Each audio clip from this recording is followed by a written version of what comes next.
Welcome back to We Still Like Each Other, the podcast. I'm Travis. And I'm Stephanie. And this is the podcast where we show that the honeymoon stage can last forever. Forever and ever. What's up, baby? I'm good. How are you? I'm good. Making sure I'm on my best behavior today. Why?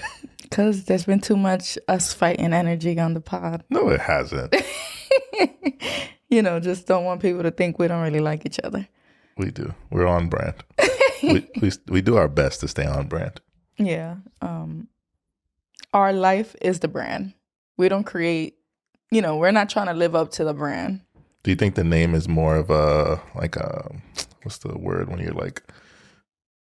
You have something on your forehead right there. One more time. There, it's gone. I'm sorry. Okay. I'm going to leave that in because... Yeah, he just wiped his forehead. Whatever. When you're trying to achieve something, the word is slipping my mind right now. Like you, like a self-fulfilling prophecy? Like a dream board? What's the word I'm looking for? Manifesting. Remember the other day with the candy that I still... Oh, yeah. Don't even say that on camera. That's kind of embarrassing. I'll say it. I don't know. Been having like a little itch in my throat, and I think you have as well. Mm-hmm. And then I went to work, but before I left, I grabbed something to help with my throat. And for the life of me, I couldn't remember the name of it. So I was like, oh, yeah, I grabbed the throat candy. Hey, yo. He meant cough drops. I meant cough drops, but... The word cough drops wouldn't come out. I'm sure you've all been there. Yeah, like something random. Like even just now, I couldn't think of like manifesting. Yeah. That happens a lot to bilingual people because it's like you don't know the word in English or Spanish, or you know it in one language and not the other, and then it's just... And I speak English and patois, so... Yeah, you're right. Don't speak it up, so never mind. Remember I was singing to the baby the other... Yeah. What was it? You were singing the Itsy Bitsy Spider. I was putting a little Jamaican sauce on it. Do it, a little bit. Sing the Itsy Bitsy Spider with the Jamaican sauce. I forgot it was good. I'm not going to embarrass myself. I was dying laughing like I couldn't help it. My stomach was hurting. Because River is in that stage where he hates to get his diaper changed. So you always have to keep him entertained. Mm-hmm. Give him something, sing to him. So the Itsy Bitsy Spider is really quick. And that's like one of his favorite songs right now. So by the time you've done it like 5 times, but maybe you're changing like a shit diaper, you're like, all right, I got to change it up because his attention span is all over the place. Mm-hmm. And I just started like, Itsy Bitsy Spider. I went up the... No, but there was one part where you were talking about like the rain coming down, but you like changed up the lyrics a little bit. I was like, dying. The blood clot rain. I know I'm going to get flamed by my Jamaicans who listen. Yo, I was dying. But where did we go? You were talking about manifesting. What were you manifesting? Oh, I was saying the name is more of a manifestation. It's like, it's what we strive to be, right? We want to continue to like each other.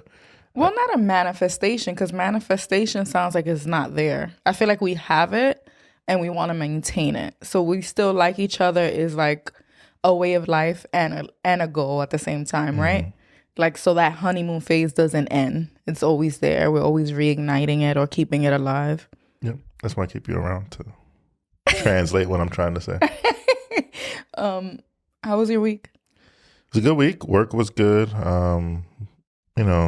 Like a nice balance of a lot of work to do, but also went by pretty smooth. This week was a little bit of a bummer. Like I say, it stressed me out more than I'm going to admit it right now, but our guy Aubrey announced his tour. Oh, Drake. Yeah. And I was excited. I think the last tour of his that we went to, was that with the Migos? I believe so, in Barclays. In Barclays Center in Brooklyn. And I remember how much we spent, so I kind of had a figure in mind, but I figure inflation, let's up the bar a little, mm-hmm, right? Mm-hmm. So Cash App had a pre-sale. You had to do a bunch of hoops to get a Cash App card, add the money. So in my mind, I'll be honest, I said, I'll spend no more than $600. Yeah. I love Drake. I'm like a day one. Like you don't want to challenge me on this. I'm a day 0 fan. So it's a no-brainer. Steph loves Drake. And to clarify, $600 for 2 tickets, us Two tickets, together. yeah. Even though I don't know if you were joking, but he was like, No, keep telling your story. Don't talk about me. So the day comes, I'm hype. I made sure like I took my lunch at work at the same time the tickets were going on sale. Had some issues getting in the queue, but whatever. Finally get through, and then I see the prices. Yeah. Well, before that, I messaged Steph, and I'm like, look at the chart. Where do you want to sit? And then we're like, oh, over there's a good spot. We sat there once for... Yeah, it was like similar spot for when we saw Drake and Amigos. And I finally get through the queue and then see the prices. And the prices for the tickets in the seats that I liked were how much? About $6 or maybe like $5 a pop. Okay, so each one. Okay. So getting 2 would have put me over what I had in mind. Double what you had in mind. So long story short, I did get tickets, but they are not where I would ideally like to sit. They're in they call those the nosebleeds, or is the nosebleeds up front? I'm confused. I used to say Barclays Center doesn't have a bad seat, but then I'm thinking, was I referring to the basketball games? Because that's a little different.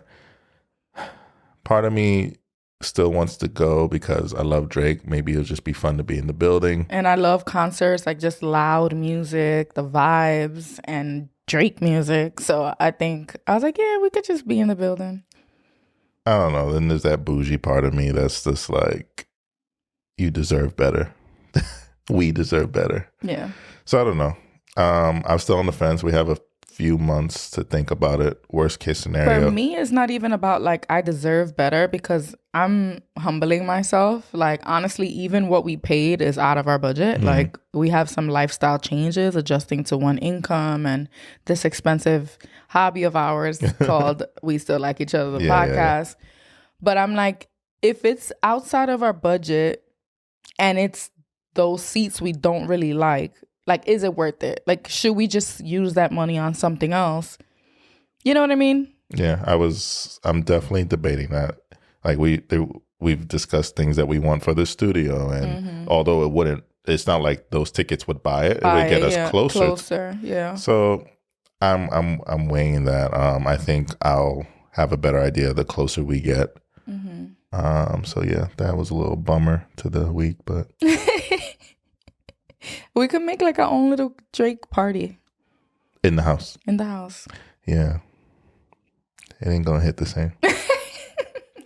Anyway, how was your week? My week was pretty good. I had an amazing Monday, Tuesday, Wednesday up until midday. Then like some parenting stuff came up. And, I'm still in that like phase of like adjusting to stay-at-home mom life, where I want to do it all, but realizing that I can't. And I'm like, on some days I want to pull Eli out of school and homeschool him. And then other days I'm like, okay, bitch, slow down. Like, that's too much for you. So it's been one of those up and down weeks. And I noticed that I'm really good at setting goals and like pushing myself to execute things, but what I'm not good at is being flexible to change that might fuck up my ability to actually execute my goals in the order I had them planned. So like, once something goes wrong, it like fucks up the rest of the week.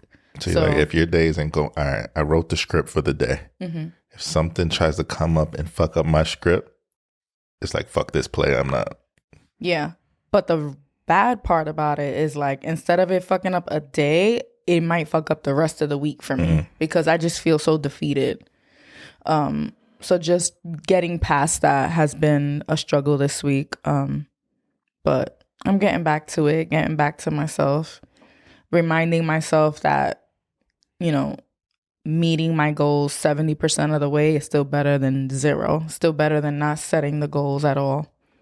I feel like looking at the situation from like, being optimistic, I think the fact that you're even aware of it is like, that's huge. Because sometimes people, they, slip into that mindset and they just kind of like get devoured by it. And there's no coming out of it, even if it's a week, a month, years go by. And I think your intention is there. And I'm always rooting for you. I just think it's just going to be one of those things that takes practice and learning to deal with when life throws you curveballs. Yeah, definitely. And I feel like I'm also working on like not being so harsh on myself, like speaking to myself more kindly. Having a bad week in parenting doesn't mean I'm a bad mom. So yeah, a lot of that self-reflection, self-work going on this week. One more thing we forgot to mention. So What? Oh my God, you're scaring me. Well, I want to preface this by saying that we are not perfect, and we do our best to practice the things we preach. Okay. But we have been slacking when it comes to our marriage meetings. Ooh, I didn't know you were gonna bring those up. I was thinking about it, but I'm like, you know what? All right, guy, what you gonna say? I'm not gonna go too much. I don't want to go into what we talk about during our marriage meetings, but I want to say that we have been slacking on them. Mm-hmm. When we first started doing them, I was like a big advocate for it. I still am a big advocate for anyone wanting to do it. And then we're going to do this weekly. Mm-hmm. And then weekly went, we'll get it next week and the next. And then like a month or two and then goes we were by. Moving and a whole bunch of stuff. Making excuses for something that honestly takes the length of a TV show to get done. Mm-hmm. So then we try to get back on track and we're like, you know what? With the podcast, with our family, let's just do every other week. Mm-hmm. So I think now it's the first time we've done it in 2 months, 2 to 3 months. You want me to be real? It's not 3 months? It was since October. God damn. I think before then, since October we had, but we didn't write the down. Notes. That's what I was going to say. We didn't write the notes. So in the notebook that we keep, where we like keep minutes, kind of like a real business meeting, like we have little lists and stuff. The last time we did that, like we had a formal marriage meeting, was in October.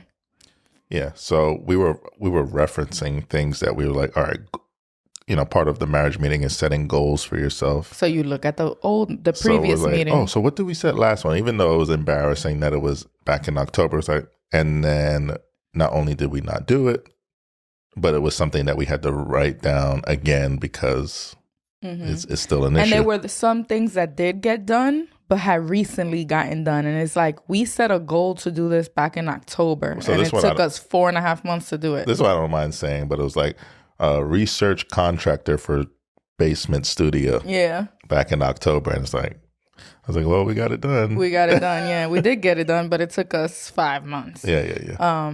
Even things like dentist appointments, doctor things that have gotten done, but literally took us 4 months to get done.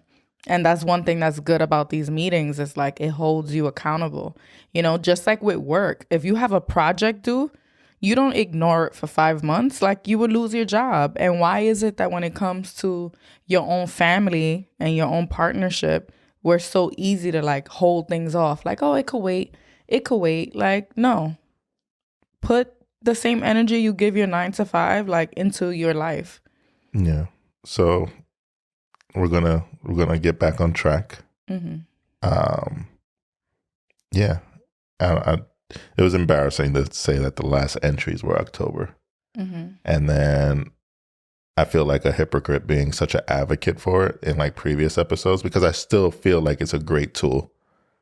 But if I didn't push to do them again, even though we waited 5 months to do it, the reason we did it again was because I have been pushing for it, right? Would you agree that that's true? I guess so. No, come on, baby. I'm trying to have an honest conversation here. It is. So I feel like, you see, you made me lose my train of thought. But basically, if I stood quiet, we probably would have never gotten back to it. And although, like, I appreciate you, and I know people are probably like, well, he did it anyway, bitch. Like, why are you complaining? It's another, like, task on my plate, Like, we talk about how relationships are never 50-50. And, you play your role, I play my role. And not necessarily gendered roles, but just we play to our strengths and our weaknesses. And I guess committing to developing I guess, routines for our marriage to why am I can't even speak right now. But basically, a marriage meeting is another thing now added to my plate if I'm the only one that's going to take responsibility to actually make sure they happen. So that could be difficult. So I feel like in a relationship, I'm speaking to our audience, like if you decide to do this with your partner, you might run into that where it feels like you're the only one who wants to do it, right? Don't give up. Keep pushing for it.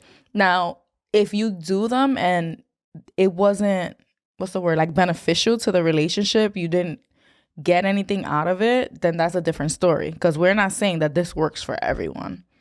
But if it works for you, you have to be super intentional, put the work in and make sure that they happen.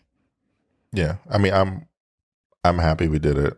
And you're completely right that it wasn't on my priority list. Yeah. I do want to make it a priority because I know that it's beneficial for us. And it's just like maintaining a car. Like you got to get your oil changes. You got to rotate your tires. And, I sound like a real man's man Was right it now. last week when we were talking about like how you could help keep each other accountable without sounding like our parents? Yeah, that was I'm Right. not your parent. Yeah. Yeah. So that's one of the things, right? Like if I'm the only one who's like, we need to have this meeting, it starts to put the burden on me and it makes me feel a little like, he wouldn't even want to do this if I didn't want to do it. And now I'm sounding like your mom, like reminding you of a meeting, or reminding you of some responsibility.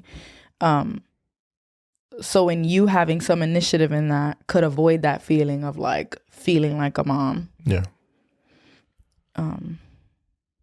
Yeah. I didn't know we were bringing that up, but it's a lot. It adds on additional like workload to one partner. So yeah, what do you do? How do you remedy that? I think the fact that we've set in stone that like this is going to happen every other week, right? So it should have just be like a no-brainer that when the day comes, it's our normal schedule plus adding that on. And I feel like even taking the initiative to like, all right, so after we do this, we're going to go have the marriage meeting, right? Just kind of like, although it's not reminding you, but it's also just letting you know that it's on my mind. And I think that's just like the steps I can take to at least show you that it's not a one-sided thing. Yeah, because I feel like there's so many other things in relationships since they aren't 50-50 or since, you take the role that you are better suited for. I feel like a marriage meeting is that one thing that's like both of us have to be responsible for. Like it's not like, oh, you're better skilled at this. Like the marriage meeting is that thing that's, what's the word? Equal, I guess. It's bipartisan. Like it's of equal importance to both of us, and we both have to take accountability to making sure that they happen. All right, we spent too much time on this. Do you have a did you know for us? I do. All right, did you know? Did you know researchers found a huge decline in happiness 4 years into a marriage with another decline in years 7 to 8? In fact, half of all divorces occur in the first 7 years of marriage, which gives rise to the popular term, the 7-year itch. Ooh, so we passed the 7-year mark. Yeah. We did it. All right. Let's see if we can get to year 8. So the 7-year itch, it says? Yeah. I never heard of that term. I guess it sounds familiar. I never heard of it. I never heard of it. But yeah, I did know that most divorces happen in those early years. Which is, I don't even know what that speaks to. I guess maybe just being unprepared entering marriages and then not having the tools to repair. Right? Yeah. I mean, I feel like there could be so many different factors. Because I feel like we weren't prepared for marriage when we got married. Yeah. We just knew that we wanted to be together so bad. And it was just like the next logical step to how quickly our relationship was progressing. That makes sense. What do you think? What's a tool that you said has helped keep us together? That's a good one. A tool that has helped keep us together. Because it's like we weren't prepared for marriage, right? And we faced our, issues in marriage. I was going to say communication, but if I'm being honest, like I feel like that's something we've kind of gotten better at in the latter years. More recent years. I feel like our genuine friendship has helped us. Although like the beginning of our relationship was like a lot of like passion and, maybe even like sexually driven. After all that kind of simmered down, there was still like this really great friendship. Like we enjoyed doing things together, hanging out, and just, just overall spending time. And I feel like that helped us potentially get through some rough spots. Yeah, absolutely. I agree. I think even now, there was like a meme about like, oh, how many days is healthy for couples to spend together? And then this guy starts dancing and it's that song that's like Sunday, Monday, Tuesday, Wednesday, like every day. Like I want to be with you all the time. I think that genuine friendship is definitely key to the success of our relationship. I think what's allowed us to stay together is our flexibility, if I would say, or our adaptability. Like, I don't think we're the same people we were at the beginning of the marriage. And then when certain sides of us, maybe I guess bumped heads, we made adjustments. Like, this is how I am, but I can't be like this if I want our relationship to last forever. That's a good point. What do you think is going to be the tool to keeping us together? Like, do you see new challenges like in our near future? Definitely. I think the marriage meetings, I think basically like unlocking a new level of communication skills is what's gonna get us through the next 10 to forever. Things are gonna come up. Things are coming up now, if we're being honest, that we have to address, but not only address, but put action to. So I think with that comes a lot of communicating and not leaving anything for the other person to like assume or make up this whole idea of a situation. Like we have to be very clear on where we both fall on a situation, or but what we both think of a certain scenario. I'm trying not to say a lot.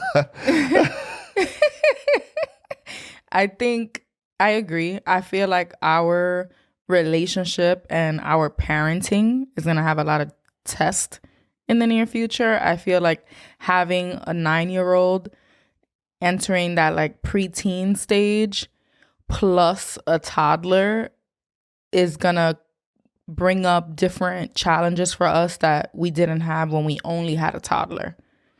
Like it's just different. And also, I think we still are adjusting to me not having a formal job. And not just financially, but just like what that means for our roles and how we maneuver our relationship, right? Because we were having a conversation earlier about, like I play this role, you play that role. Like, is that okay? Is that how it's always going to be? And you're like, well, that's just how it always has been. But I'm like, I was working before. So why was it always like that? Why did I have a 9 to 5 and I still carried like this majority of the weight in terms of like structure in our relationship and our marriage, right? And now that I'm home, it's like, well, then do it. But it's like, wait, have we like formally So which was the right way? What do you mean?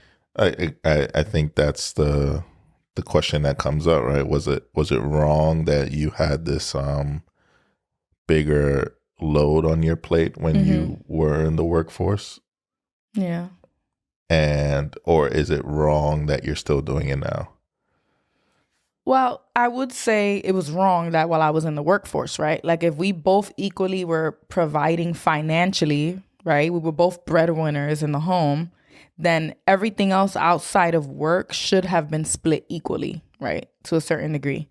And we've talked about it on this podcast when it comes to cooking or knowing how to clean certain things. Like, I feel like you've been learning how to be more of a homemaker in our relationship. Like, I feel like early in our relationship, I like taught you how to clean the toilet properly. You know, like, don't make that face because you know it's true.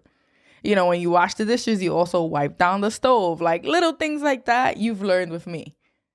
Okay. No, I'm lying. I listen. I give you credit, but I also have faith in myself that if I had to, I would be fully capable. Okay. And that's like the hard part to prove because I don't even want to know what that looks like, but I believe that I was capable. It's just I kind of had you as a crutch. So you took I still have you advantage as a of the crutch. fact that I was doing all that stuff. I still have you as a crutch, and I don't think it's taking advantage, but Okay, I forgot where I was going. What was I saying? You made me forget. I don't know. He's about to say something crazy about me. Okay, so yes, at the time, and I brought up like the extra load that I had was around cooking, cleaning. I'm the only one who plans family activities. I'm the only one who like makes sure there's toilet paper and soap and all that stuff. And that's a big mental load. Whereas in a lot of heteronormative relationship, the men just work and come home and then they're told like, we're going here, or we need to order this, or I bought this for the house, can you build it? Like the last step of it, but all the thinking and planning to maintaining a home and running a family was on me, right? And now that I don't have a traditional job, it's like, okay, now she can't complain about it because she's not a breadwinner. So now she can do all those things and leave me the fuck alone. Is that how you feel? No. I just think it just feels like something you've always done. So I never even imagined you not doing those things. So it wasn't like, oh, now she's not a tradition. She doesn't have a traditional job, so I shouldn't hear any shit. It just feels like that's who you are. And I play my role and you play your role, and that's just so happen to be our roles. Now, if you come to me and say it's just getting too heavy to play these roles, then that's a different conversation. And I'm more than open to hearing those things, and we can adjust. I feel like I'm the king of adjusting. And for me, it's like I take pride in like cooking for you all, cleaning, like especially in more recent times with River being a little bit older and his routines being a little more set in stone. Like I feel like you come home to a much cleaner home. I'm cooking dinner on more nights than not. Like things are moving into a place where it's not so much of a load on me, but I still feel like I kind of would, like if I can't do something or if I fall short somewhere, I feel like it's not natural to you to be like stepping in with like a meal for the kids. It's more so you're kind of still waiting around and like, what are we going to do for dinner? My food or cooking in general is just, it's a weakness of mine. But I do think in recent times I have been stepping up in other departments. So although I know it's not something that's going to be fixed overnight in that department, I feel like in others, I've been able to say, you know what, I know my strengths, I know my weaknesses. Let me. Yeah. And I agree. What are the things you feel like you've been picking up on? I think we spoke about it the other day. Just in terms of like things that need to be refilled around the house. Like you ordered soap and paper towels, right? I think paper towels, something. But I'm just trying to that invisible load that you refer to. I'm trying to take some stuff off that. And it sounds so silly. You're like, oh my God, like he ordered soap. But it's just one of those other things on my checklist that's running constantly that like if he also is a willing adult, a capable adult, and is like, I see this is missing, like it's just something he could do that makes a big impact. Yeah. what was the other thing? We were talking about like things with the kids and with Eli, especially because he's a little bit older and like we live like more country style versus like New York City, right? So we have to be more intentional about like extracurricular activities and things like that. Who does that fall on, right? And you would think in a heteronormative relationship, one partner is working, the home partner does all of that, right? And you hear, the soccer mom and the moms in PTA and the bake sales and all the stuff falls on the mom. But it's like, do you want to be that dad who's kind of just only the breadwinner and nothing else? I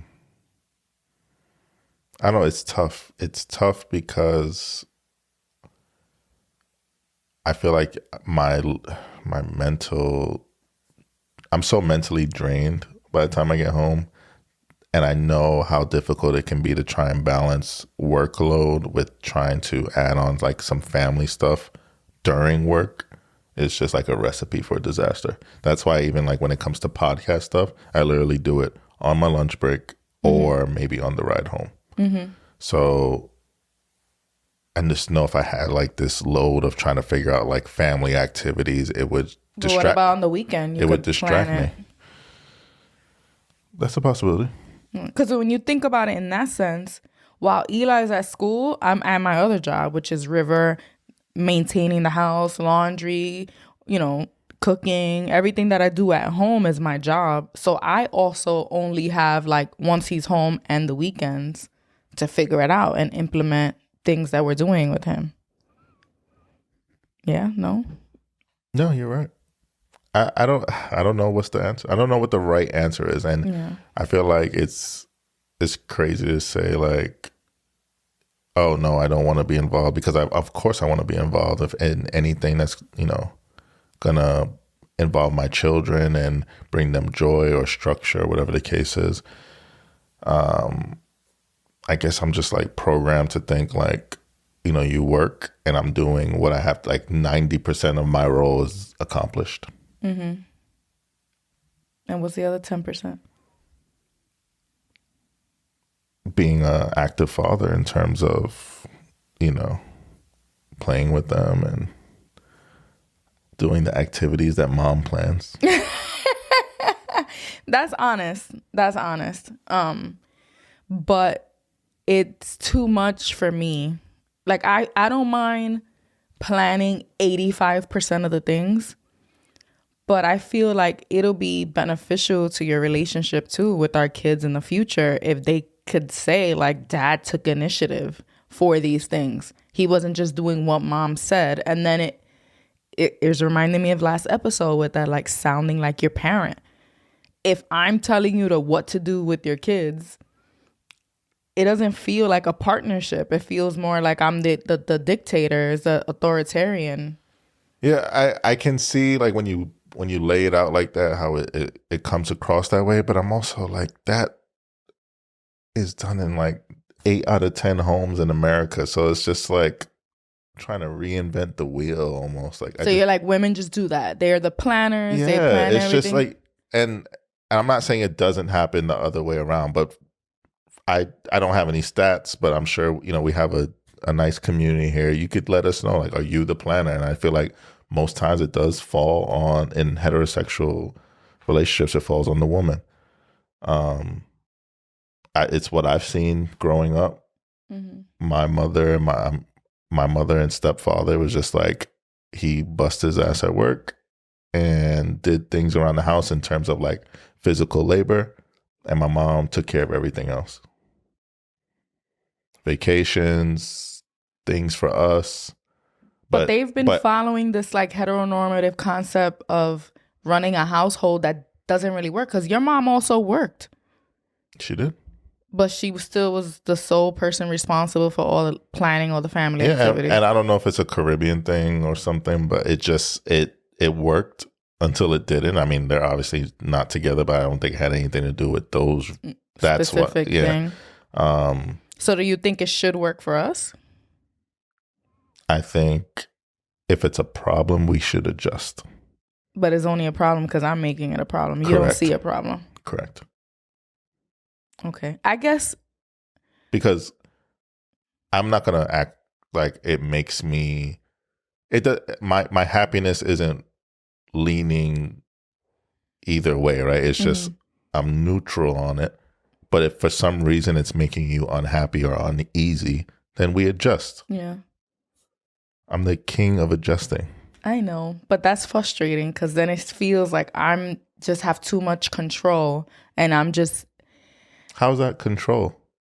like, if I'm the one saying, well, Eli, I'm just going to make up a schedule, right? Like, you have to take Eli to soccer on Saturdays and taekwondo on Sundays, and we're going to do movie night on Fridays. Like, it feels like I'm the orchestrator of our whole weekend all the time. Are you saying that makes you unhappy? Yes. So then we adjust. But like I get that it's a like I understand this is an issue for you. I understand it's something you battle with on even bringing up as an issue. Mm-hmm. But my thing is, and how I view most things in life is, if it's an issue for you, let's look at it and adjust. Because if it wasn't an issue for me, if I was just comfortable just planning everything as a man, as a father, and when our kids are grown adults, you'll feel like I was happy with that agreement, that I just followed along with whatever mom wanted, but I didn't have any say in implementing what activities you did, what sports you did, or making things that were just for you and I, like a dad thing. You would be okay with that? When you paint it all negative and in that tone, like, not negative, but I'm just thinking like I feel like you're saying things that happens in almost every household. And now, I don't know, I don't think children's memories of you are based on like what they think the dynamic between you and their mother was, or whatever the case is. Like I think I'm doing most than a lot of fathers by one. But you see, that's the thing. I'm not comparing you to anybody. I'm not saying you're a bad dad. I'm just saying for you as a man and the type of relationship you want. And when you look back and reflect, what would you want to see? What would you want to feel you have accomplished? What impact do you want to have on your children? I want them to say that my dad worked hard. He provided for us. He made my mom happy. I wanted a relationship like theirs growing up. That's the type of things I want my kids to say. Okay. So make me happy by planning stuff with the kids.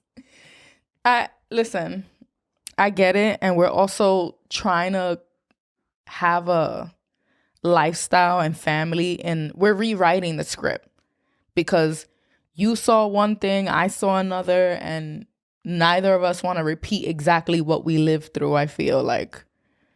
And we don't have all the answers. Yeah, we're figuring this out in real time. I guess part of it for me too is like, I don't want my kids to feel like mom was always planning this and telling dad to do that. Like, I feel like it's gonna make me feel like I'm gonna sound like the wicked witch that had all, I just feel like even in your wording, it's just like, how's that make you feel as a man? And mom telling dad, and it's like you're trying to like make it sound like I'm biased in the way I'm saying it. Yeah. How's that make you feel as a man? Like, it's just like, that's just like, my are tone. You okay being a bitch? Like, no. And maybe if that's not your intent, but I'm saying that's how it's coming across. That's not my intent at all. I think mine, when I said it that way, is that I'm not comparing you, or I'm also not judging you and saying you're a bad father. I'm just saying compare you, like to yourself, like you as Travis O'Neal Whiteman. When you reflect, if you think about the future or like who you want to be remembered as by your children or your grandchildren, whatever, what does that look like? That's what I mean.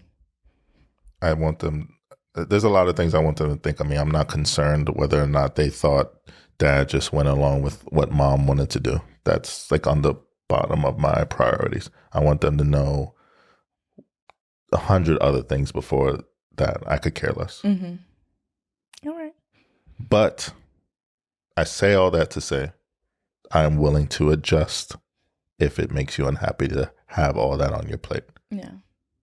I don't know. Because it's not that it makes me unhappy. I guess my fear is maybe I'm just worried about the future and thinking of like, how are my kids going to view me? Are you really okay with me planning all these things? Like maybe I'll feel better if I felt like you actually cared a little bit and you had some initiative and some say in like what activities we did do and planning out these child rearing experiences versus it was just me. Or what if it is just me and I'm all happy about it, but then like our kids turned out fucked. It's going to be all on me because it was my sole responsibility. You just worked hard. And now it's all on me to make sure our kids aren't fucked up. Maybe that's what it is. You're saying two different things because what you're saying they're going to get fucked up from the activities that you plan. Or lack of activities. And it was my fault because it was on me. I needed to plan. I needed to make sure they were busier and more well-rounded. I think you're bugging. Okay. Let's put a pin in this one. Yeah, we weren't even supposed to talk about this at all. This kind of just went left. Yeah. And you're passionate about your family. All right. So much for not sounding like we hate each other. Listen, at the end of the day, I love you. I adore you. You're my best friend. And I think I stand on that I'm willing to almost do anything that's not illegal to make you happy. And that's just how it works for me. That's my personality. And then sometimes I want to shake you because it's like, if right now I never pushed for one more marriage meeting, I never pushed for one more family activity, I never pushed for like anything communication wise, family structure, like you are very content in just day to day. You go to work, you come home, I wash clothes, we eat dinner, and like life could go on forever and ever for you just like that. And you're saying that like it's a bad thing. I get how there are things that you want us to do that help make our marriage and our life better. Mm-hmm. But you can't in the same breath then say, because you are content and happy with the way your life is, it's like you want there to be some type of, I don't know, turmoil in our lives. And you want to see like, how would Travis rise to the occasion or something?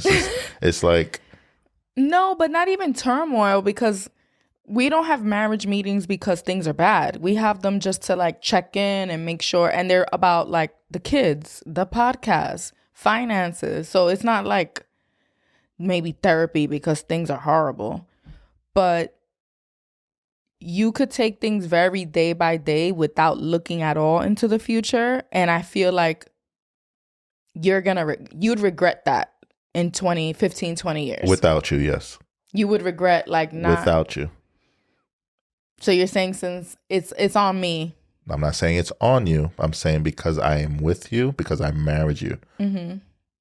I used this example earlier, and it's a joke that I've said to my friends, but referring to, I'd be like, oh, I didn't get those sneakers, but I got them in Steph's size. And kind of like, since I'm walking next to her, it's kind of like we both have it. You have the ability to look in the future and see things from all these different angles. So it's by proxy, I feel like benefiting from that. I'm benefiting from that ability. So I don't know what it would look like if I wasn't with you. I don't want to imagine what it looks like without you. I feel, knowing myself, knowing just being able to survive, I feel like I would adjust, but I don't feel like I have to because I do have you. Yeah. I don't. And like I said earlier, if it's a problem, we figure it out now.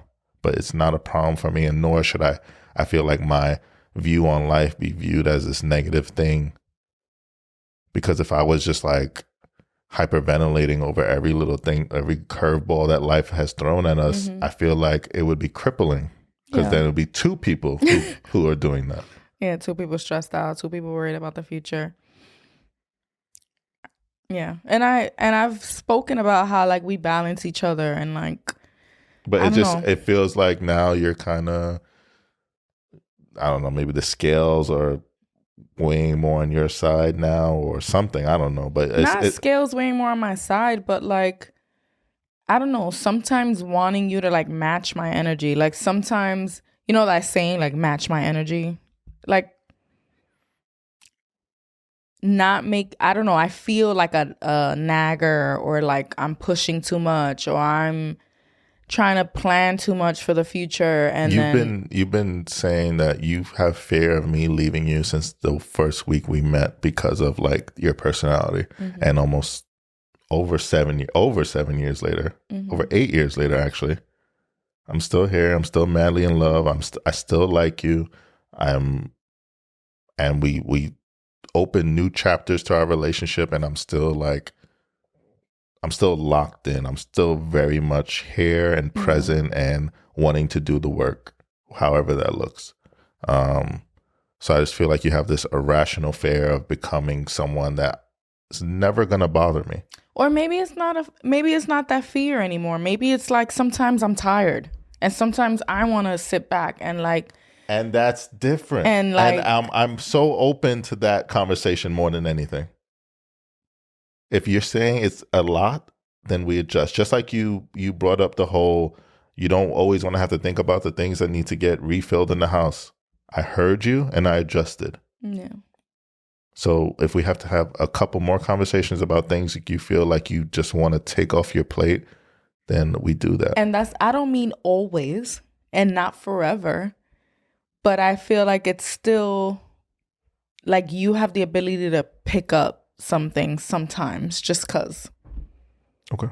And I don't mean cooking and cleaning, but I mean just like family and lifestyle and like the kids sometimes. You know what I mean? I do. This conversation was so... I don't even know if we're going to do our whole episode. How many minutes we got in here? 50. 50 minutes? You're lying. All right. So I'm going to just jump into... I'm going to skip the first topic, save it for next week, and do an also y'all can relate. And it's kind of short. Okay. So I'm going to read it. Wait, hold on. We've been going off. If you made it this far. This should be like Stephanie and Travis have a discussion and they forget about the whole structure of the podcast. I think that this is good. This is good conversation to have. Totally unscripted. But if you made it this far. Yeah. If you're watching on YouTube, please subscribe. I'm going to put the subscribe button back up on the screen. Leave a comment. Let us know what you think of this crazy conversation that spiraled. If you're listening on your podcast applications, Podcast, Apple, please leave us a 5-star review. Y'all have been killing the review, so we appreciate y'all. And patreon.com/we still like each other. If you're wanting some more content, we may, continue this conversation on Patreon. And while we're on Patreon, there are some patrons I wanted to shout out. Shout out to Shamarai Linton. Shout out to the Lintons. He is celebrating officially becoming a financial advisor. We need that. Need that over here, so call us. And also shout out to Megan Merritt. She's starting her new job tomorrow as a project manager. Let's get it. Congratulations on all the to career moves, on the getting to the bag.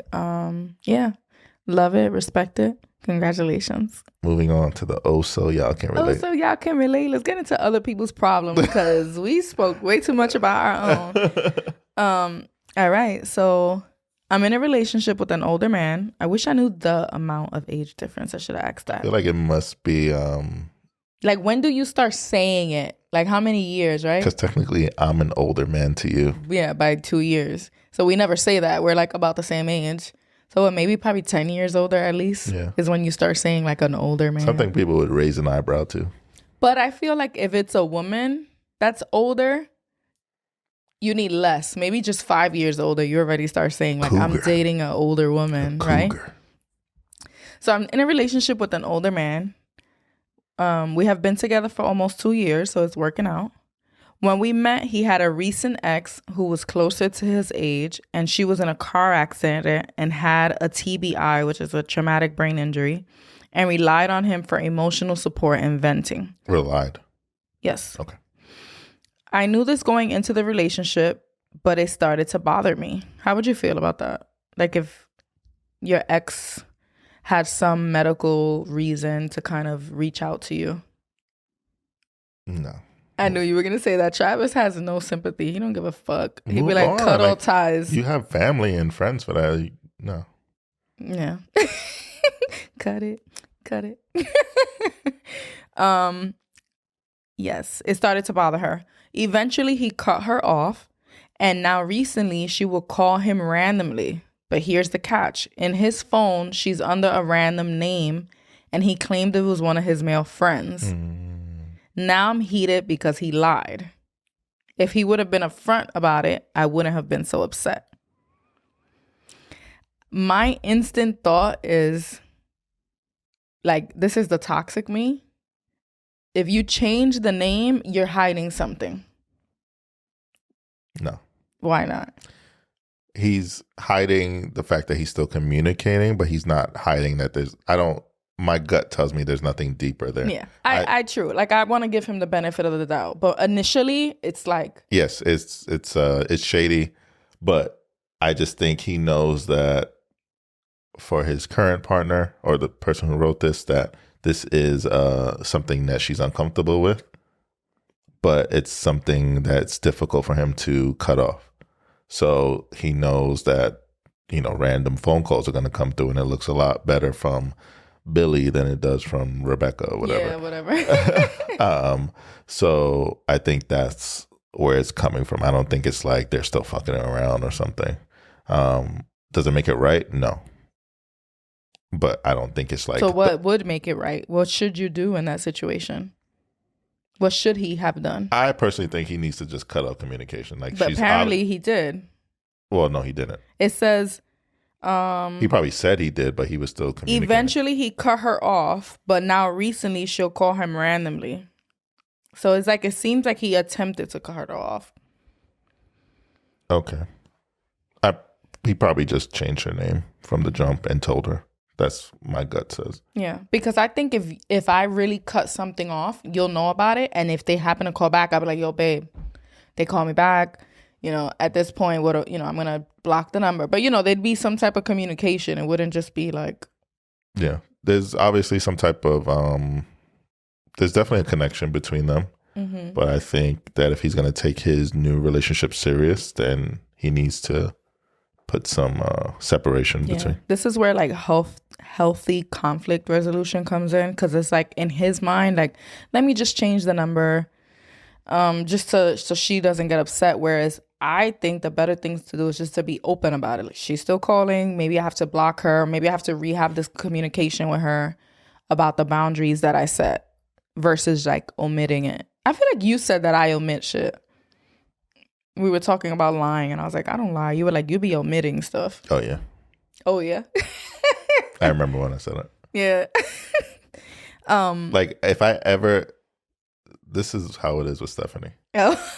Like, I have to word the question a certain way, and then I'll always get the truth. She'll never lie to me. I'll put that on anything. Stephanie has never lied to me. But you have to ask the question.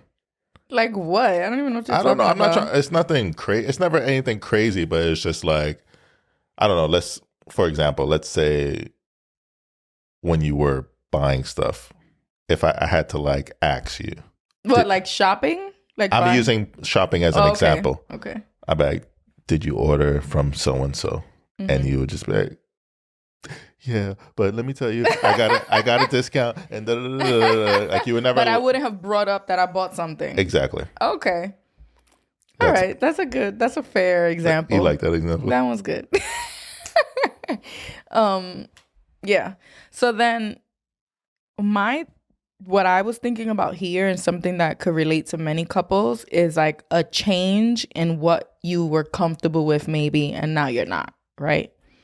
So it says here, in the beginning, the relationship was new. She understood that he felt like he had a little commitment to her. She had a traumatic brain injury. Okay, now 2 years in, I'm not cool with it no more. And sometimes we have that, I can't have an issue with it now because I knew what it was coming in. So you're kind of afraid to bring up that you have a problem. And your partner might feel like, well, you're not allowed to have a problem now because you knew what it was day one. Yeah, like you're locked into the way you felt from The day one. initial agreement or the initial agreement and understanding. We have to realize that our relationship is going to change. So that means the boundaries we initially set are going to change. And you might have felt a certain way about it. Her accident was fresh. It was a new relationship. Maybe you don't want to have him set hard boundaries and you don't even know where the relationship between you and him are going to go. But now 2 years down the line, like, that's enough emotional support that she's getting from him. Like, cut it out. Yeah. She's definitely codependent. The ex is codependent on him. And I just think, I don't know. I feel strongly about exes just kind of cutting ties. Yeah. I do think there's some, sometimes just depending like on how mature everyone can be, there are certain situations where I'm okay with it. Like even we always use the example about our friend. I know it wasn't like a real relationship, but like it was someone you were intimate with, and it's someone that is very important, like family to us. Mm-hmm. But I don't think that happens if they don't have the type of mental maturity that they do, right? Yeah, we're not changing each other's names in our phones and like being weird too. Yeah. Well, you did change their name. Oh. You're so annoying. But yeah, so what I wrote to her was like, of course, we initially feel like that betrayal of changing the name is like they're hiding something else. But we have to put ourselves in their shoes. Like maybe they felt like that was just the most logical thing to do, like we talked about, right? The most important thing that she can do to take responsibility for her own feelings in the situation is be honest. Like, my feelings have changed. I was okay with it. I'm not now. What are we going to do, right? And then there, you lay it all out, and now it's on him to let you know what boundaries he's willing to place and what boundaries he's not, right? So if I'm at the point where I'm like, I don't want no more communication and it's done, but my partner is like, I don't know if I could do that much setting boundaries. Now we're at a place where this could be a make or break situation. What we just talked about, referring to T, kind of reminds me, or kind of makes me think of something where it's like, all right, fine. Let's say they really do see a friendship here. Mm-hmm. What's the dynamic between all three of them? Or is it just like them two on the side and you're kind of just on the outskirts? Because if that is the case, then that's shady. Yeah. But if it's more so like everyone's mingling, maybe she checks up on her like after her accident or like how you doing, so forth. That's a lot different because, referring to our situation, if that was separate from us, like I just had a friend on the side that you used to sleep with, then that would be a no. Because at least in our marriage, like all of my friends are your friends. Like it's not, I don't have any friend that like you don't know personally, right? Pretty sure. So it just would be weird, especially if now that friend is an ex. So I agree with you there. How would it be like if he said, okay, I still want to check up on her? What limits could be put in place? I think how often the communication is happening and like the time of day. Like sun need to be up. Yeah, like when you had that friend that texts you early in the morning, the night after Thanksgiving, many years ago.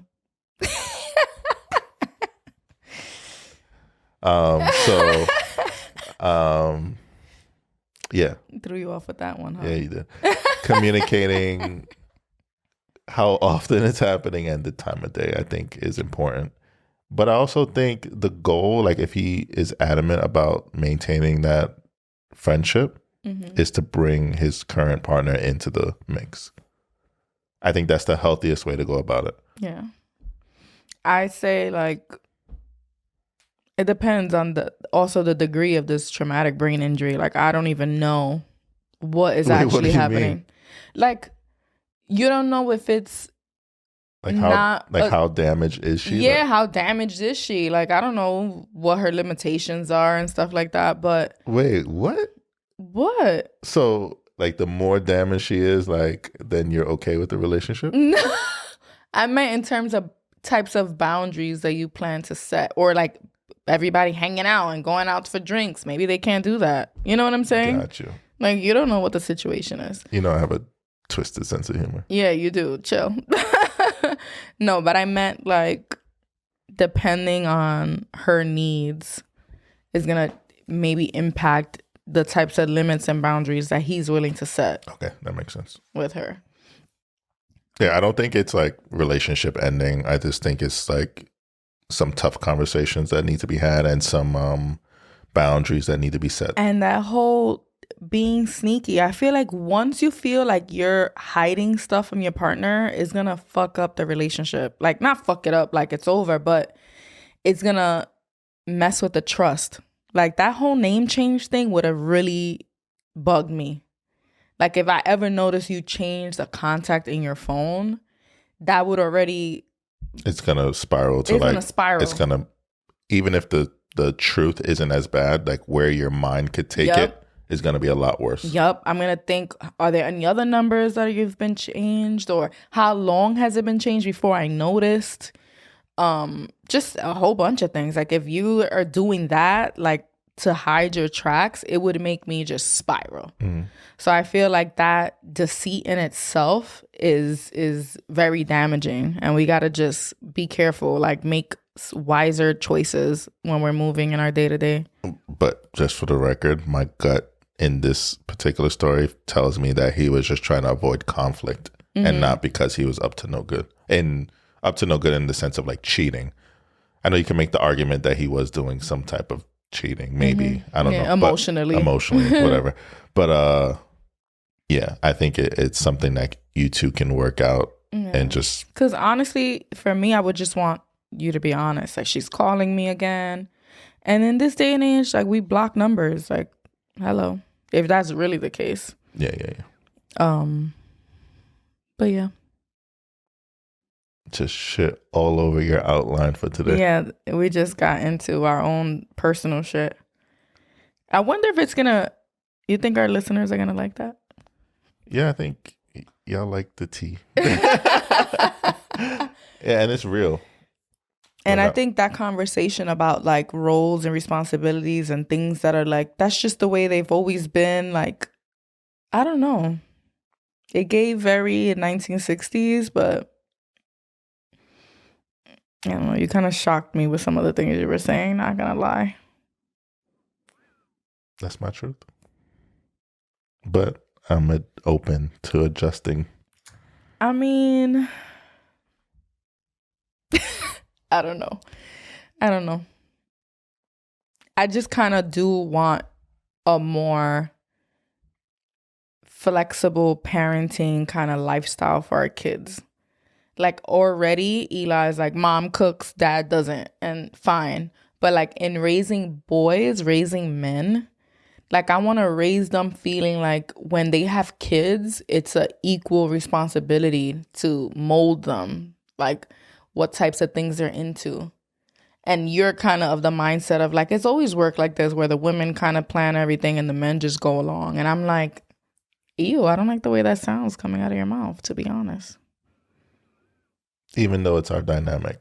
It's not like I'm saying it. We're going to get back into this. It's not like I'm saying this is the way, like the fucking Mandalorian. This is the way and there's no other way. I'm saying this has been our way, But if it's no longer serving you, let's adjust. I don't understand how saying one thing, because that sounds like I'll change if you want, but not because I agree with the ideology. It's not that I don't agree. There's no ideology. There is an ideology. There's no man book. It's just what's been happening. We're just referring to how long we've been together. Mm-hmm. It's what's been happening for years. And it's because of the way society has been. And that's what most households do. You say 8 out of 10 households. That's what everybody does. I pulled that out my ass. I know it, but because it's true. Majority of households, that's how they're run. Okay. And you're just like, well, if it works, if that's, that's the recipe. But we're forgetting that like so many marriages end in divorce. No, you're hearing that first part, but you're not hearing the part where I'm saying, let's change it. I hear that. But that's also like the, fine, you tell me to do the dishes, I'll do the dishes. You tell me to take out the trash, I'll take out the trash. You're putting extra sauce on it. How many men do you know that it's like, no, that's the way it is and that's how it's going to be? Maybe not with you because, Stephanie is Stephanie. That, yeah. But I'm saying. Yeah. And here I am saying, damn, that really troubles you. Let's adjust. Yeah, but it's still, you're like, since you're so annoying and since you're never fucking satisfied, bitch, I'll change. To me, that's what I'm hearing. Like, you're like, if you insist, Stephanie, since you're never happy, I'll do it. No, but you're also but that's just the way it's always done. We've always done it that way. That's how households are. Even after this crazy ass bitch. Even after this conversation's over, I'm still madly in love with you. Of course. I still like the shit out of you. Yes. I still want to hug you, make out after this. I have the point in saying all that is that I have no ill feelings towards you. So this isn't a front for the camera. That's how I feel. And my goal every day, most days, is to make you happy. Even today, or in general, when I notice you're not yourself, don't I always pick up on it, right? Yeah. And not only do I pick up on it, but I talk about it. I'm not the type of person that could playing my video game and see that maybe your mood isn't right. You love me, you take care of me, I agree. That I'm not saying you don't. But so stop adding the sauce on saying, well, you insatiable bitch. Like that's not me. Because I don't want to hear, oh, I'll do it because it makes you happy. I want to hear, I think that's right. I want our boys to know that we both took part proudly in like molding their life. Not like your mom was unhappy doing it on her own, so that's why I stepped in. And I know that's not how you're saying it, but when you dissect it and like, that's what you're saying without saying it. Okay. We're going to have to agree to disagree on this one because we're both like repeating the same points. Okay. I love you. I love you more. Like you. I like you more. And I want to talk about this in depth more. And I want to hear from more parents in our age groups. And like, I want to know what they're doing to do things differently. And like you said, we were parents the whole beginning of our marriage. And it's just this past year and a half that I haven't worked. But yet I still was always the one doing it. So it's like, yeah, it's been done for years and years because for generations, women didn't work. But now we do. And yeah, it's just a lot. Yep. I'm not saying another thing because we're never going to end. We're never going to end this. Yeah, that's all I got. Baby. Daddy. Do you still like me? I still like you. This is the king of adjusting signing off. See, I don't like that. King of adjusting. Because then it's like me. It's me. And Stephanie is just unhappy. She can't be content. She can't just live her life. Travis got to adjust to her crazy ass. The queen of adding sauce. That's what you're saying. I don't want you to be the king of adjusting to me. That sounds terrible. That's the title of this episode. I'm going to put a crown on the cover too. Oh my God. I hate this. Okay. I love you. It's going to be all right. We're gonna have a more serious conversation. I mean, this was a serious conversation, but no cameras. All right. You good? You gonna be all right? Yes. All right. This was fun. This was fun. This was so fun. All right. You good? I'm good. Peace, y'all. Peace.